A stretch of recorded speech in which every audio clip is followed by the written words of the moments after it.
Yeah, it's always a hot topic with the duck penises. Hot topics of duck penises. All right.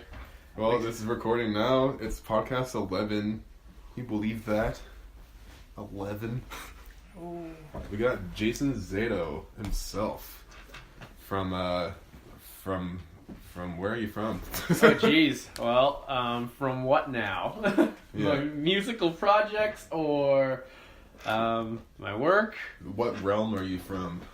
What dimension do you... Oh, the dimension I come from is called Cape Breton, buddy. Cape Breton. Are you from Cape Breton? Yes. Holy fuck, I didn't know. You don't know? Father the Jesus. I guess they're finding all kinds of weird facts. Yeah, where did I come Cape from Breton? Salisbury here.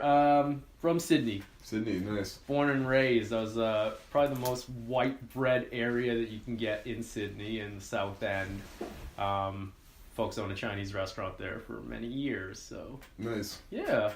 So that's where I'm originally from. Moved up here, and then everything else just kind of happened. And before you knew it, I was in bands and working at Sun Life. Working at Sun Life. Yeah, man. What made you want to come here? Just get the fuck out of Sydney, or? Honestly, you know what? It was really weird how that kind of happened. I was in like my last year. I was going into my last year of high school, and I was kind of in like this really weird like place in my own head, and it was just like everyone was like, all my buddies were like, "Hey, you should stay with us. Like, you should just crowd surf here, stay like your last year and graduate." And like, I just looked at my life at that point, and I was like, I knew I wanted to do something in music. And I knew I wanted to like get better as an individual, and it like that wouldn't happen in kind of like the spawning pool, let's say, in which I was like kind of growing up in, like, because everyone around me was just like getting high, getting drunk, like skipping school to do these kind of things, and it was just like I just felt in like my heart of hearts, I was like, this isn't conducive for me to like alley-oop myself to where I want to go later in life. Like if I keep doing this, I feel like it's going to be like a tire stuck in mud. I'm just going to dig myself deeper in, and it's going to be ever harder to get out. If I exit this right now, I might have a chance, and I'll have a kind of a clean slate, and we'll see what happens after I'm graduated, like from high school, and I'll just go from there. So that was kind of it. Like I moved out because my folks, they sold the shares to that restaurant that they owned, and they relocated. They were doing the whole Calgary back and forth thing too by this point.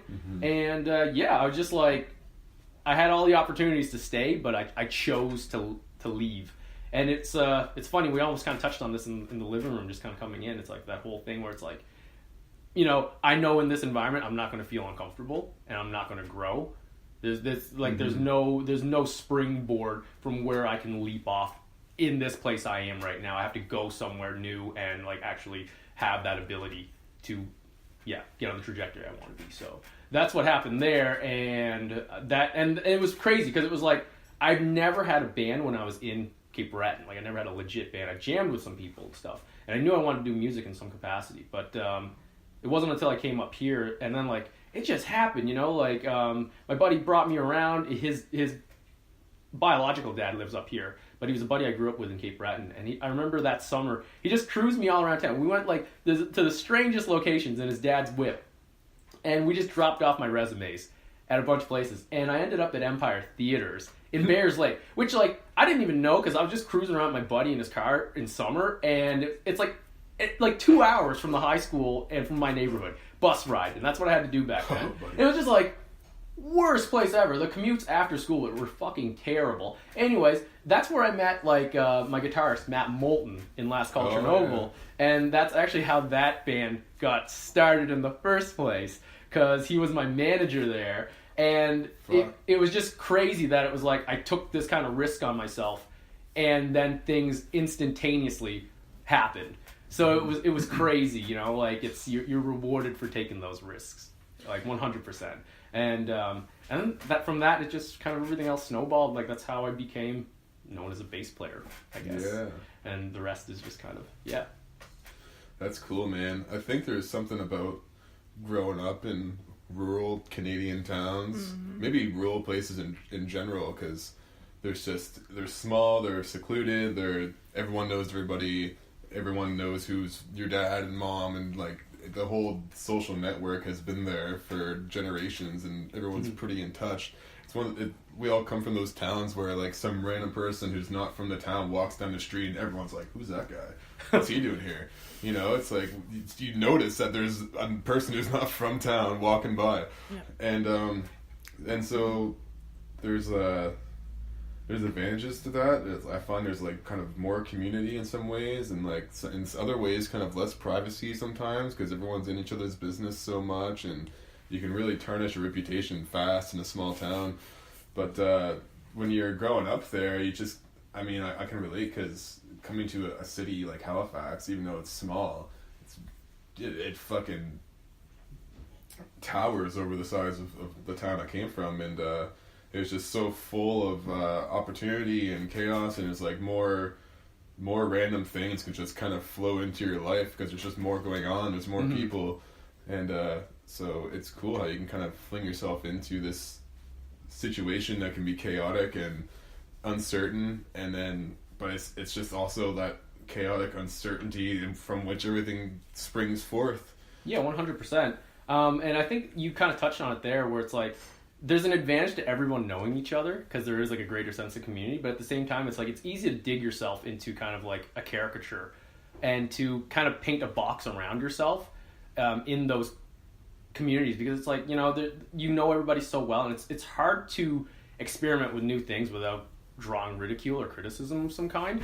And I felt like that was like the biggest thing too. It was just like you're able to kind of get out of your element, and once again being that uncomfortable growth being like the catharsis for like self-development and everything, it's like that's really it. You have to get out of those communities, and like even if it's Halifax, and some people, they go on to other things too. It just happened that it worked out for me for the most part.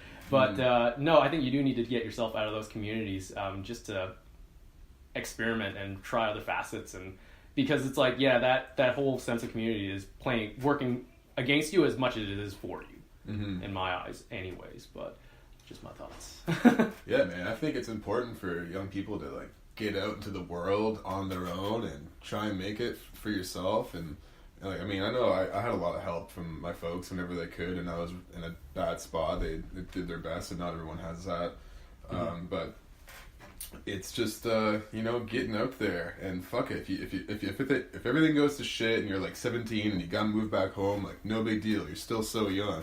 You go out again, you fuck up, everything goes to shit.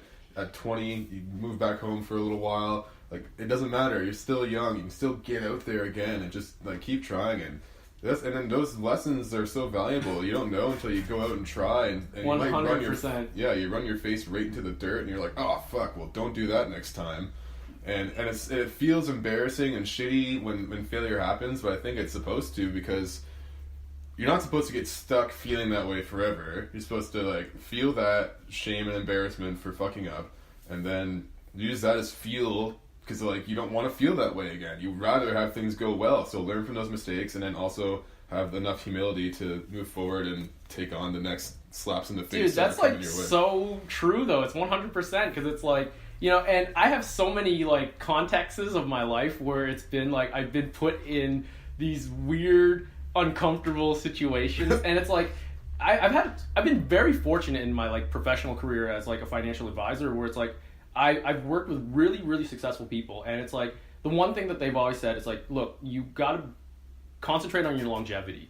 Like, you have to think about how you're going to stay in the industry, A, and then B, it's like not only that, but like you should be feeling uncomfortable all the time, because as soon as you become complacent in like an industry, especially something that's like where you have to be as driven as financial advising and the finance sector in general, where it's so high paced, it's like if you get complacent, you're going to get left in the dust. You're going to fucking die. Like, there's no chance of success. And that's been, looking back, it's like that's kind of been the situation in musical contexts.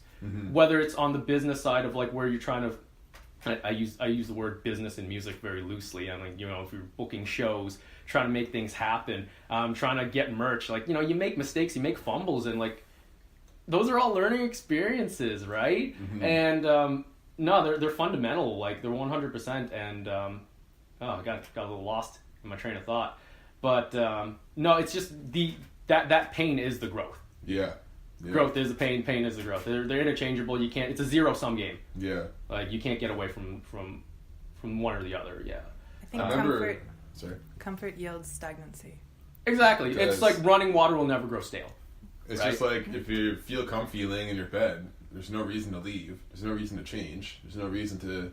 You're just gonna stay exactly how you are in that bed. But I remember it really clicked for me one time personally. For shame. Oh jeez. Oh.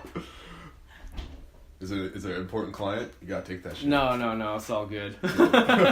I'm off business hours now. Sweet. It's Friday. Yeah, right on. But yeah, it just clicked for me one day because I remember growing physically as a young boy, getting larger, and it hurt. It literally even hurts physically to physically grow in size. Yeah.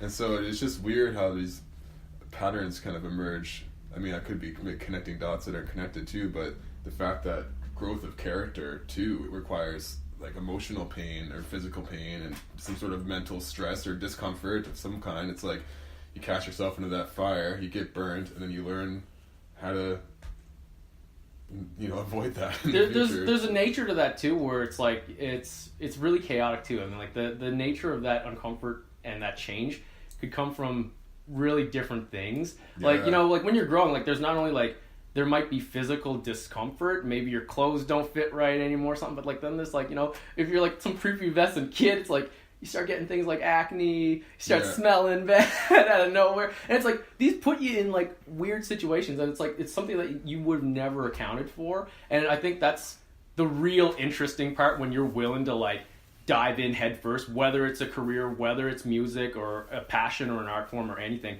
It's once you are willing to do that, like those trials and tribulations can come in a million different ways, but all of them are going to yield something for you. And I just love how it's always good. The reaction will never be a total cause of what you're doing. Like, you can go into music, but like the way that you fail or the way that you succeed can be really random and like serendipitous sometimes and weird and quirky. Yeah, one failure might actually kind of lead you tumbling headfirst into a great opportunity that just you wouldn't even have the mind to try and orchestrate yourself.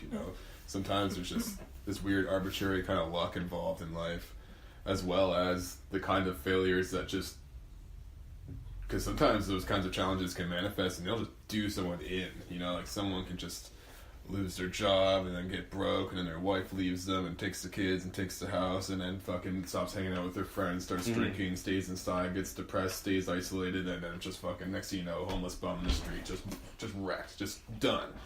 And that could happen for a number of reasons. Maybe the person could have done things that they didn't do, or they didn't see it coming, or it's like it's hard to, it's such a complicated thing of like why some people get just wrecked, and some people tend to like see the opportunity in it and pick themselves up after and dust themselves off and go off and try again. Yeah. And but then moving away from that, another point I wanted to make was how even if because like when I was 14 and I played my first show in a band, and we had like mostly covers, but we played 2 original tunes, and just like having my random, it was at this festival, pouring rain, my uncle built, and kids were just like 10 of my friends were just playing in the mud while we played heavy music, and I just had such a fun fucking time. I was like, holy shit, I'm gonna do everything in my power to make sure that happens as often as I possibly can. So I devoted my life, that lasted till I was like 21 years old, just from 14 to 21, just those 7 years. It was nothing but getting my shit together to have a band to play live shows. Yeah. And it eventually turned out that that's not really where my life is going anymore, pursuing that as a profession. But I would have never known that I would eventually move away from it if I didn't try it first with all of my might. Yeah. So it's like you have that ideal you're chasing, and you chase it as hard as you can, and even if it turns out that, because like, a lot of the reason is like, just the lifestyle of it, I didn't really want anymore. I didn't want to be up late all the time. I didn't want to be out at bars all the time. I just didn't want it. Yeah.